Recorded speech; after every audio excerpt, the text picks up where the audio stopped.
सबा मेरी छोटी बहन थी, खामोश नरम दिल और अपने ही ख्यालों में गुम रहने वाली। उम्र 25 साल थी, मगर उसकी मासूमियत किसी 18 साल की लड़की जैसी।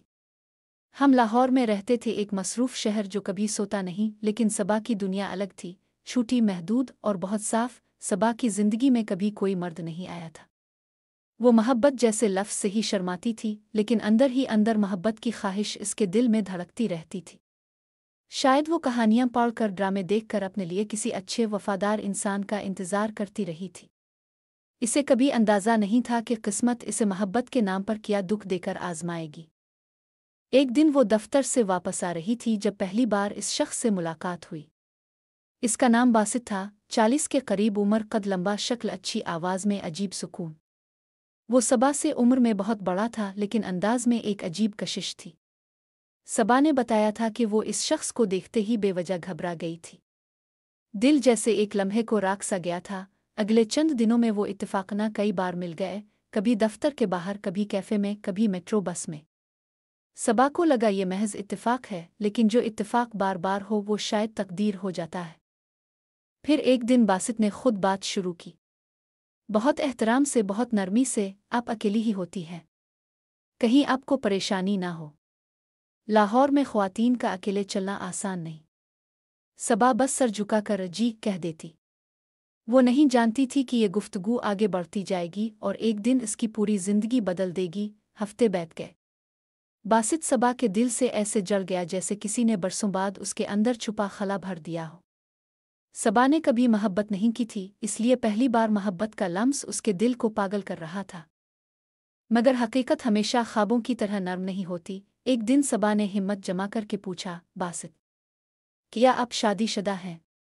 इसने लम्हा भर सोच कर जवाब दिया, सच्चाई के साथ, हाँ, मैं शादीशुदा हूँ।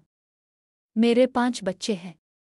मगर सबा, दिल कभी कभार ऐसी गलतियां कर देता है जिन्हें रोकना इंसान के बस में नहीं होता। सबा का रंग अलिफाल गया। दुनिया जैसे इसके गिर्द घूमने लगी। वो इस शख्स से मोहब्बत करने लगी थी जो पहले से किसी और का। सबा ने कई रातें रोते हुए गुजारी।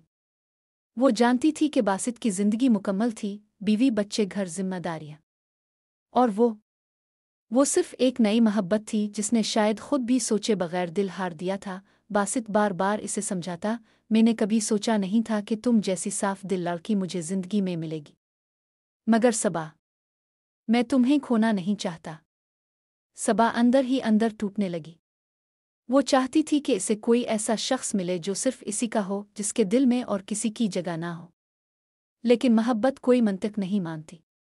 इंसान कभी कभार वो चाहता है जो इसे मिल ही नहीं सकता। एक दिन सबा उंगलियों पर आंसू साफ करती हुई मुझसे कहने लगी, अब बताएं, क्या मोहब्बत गलत हो सकती है? क्या मैं गलत हूं? मैंने तो सिर्फ दिल दिया है, किसी का घर नहीं तोड़ा। मैंने इसके चेहरे की तरफ देखा, वो लड़की जो कभी मोहब्बत के नाम से शर्माती थी, अब मोहब्बत की वजह से बखर गई थी। मैंने धीरे से कहा, सबा, मोहब्बत कभी गलत नहीं होती, मगर वक्त, हालात और लोग गलत हो सकते हैं। तुमने दिल गलत जगह रख दिया। सबा ने बासित से दूरी इख्तियार करने की कोशिश की। इसने नंबर बदल दिया, रास्ते बदल दिए, अपने आप को मसरूफ रखने की हर मुमकिन कोशिश की, लेकिन दिल के जख्म ऐसे नहीं भरे जाते। कई महीने गुजर गए, मगर जब कभी बारिश होती, सड़क पर बासित जैसी गाड़ी दिखाई देती, सबा के दिल में वही धड़कन लूट आती। आखिर एक दिन बासित दोबारा उसके सामने आ खड़ा हुआ। आंखों में थकावट, चेहरे पर पछतावा था। मैंने तुम्हें बहुत याद किया, तुम्हारे बना सब खाली लगता है। सबा खामोश रही। इसकी आंखें भर आईं, लेकिन इस बार वो खुद को कमज़ोर नहीं होने देना चाहती थी। बासित, आपकी पहली जिम्मेदारियां आपके खानदान के साथ हैं। मैं आपकी जिंदगी का कर्ज नहीं बनना चाहती। मोहब्बत में इज्जत होनी चाहिए, और मेरे लिए इज्जत यही है कि मैं पीछे हट जाऊं। ये कहकर सबा ने रुख मोड़ लिया। बासित कुछ लम्हे इसे देखता रहा, फिर आहिस्ता से कहा, तुम वाकई बहुत मजबूत हो सबा, शायद मुझसे कहीं ज्यादा। वो चला गया, हमेशा के लिए। सबा ने इस दिन अपने दिल पर एक आखिरी मरहम रखा। मोहब्बत इसके दिल में अब भी थी, लेकिन अब वो मोहब्बत याद थी, जख्म नहीं। और शायद यही पुख्तगी है, यही इंसान बनने की असल कीमत।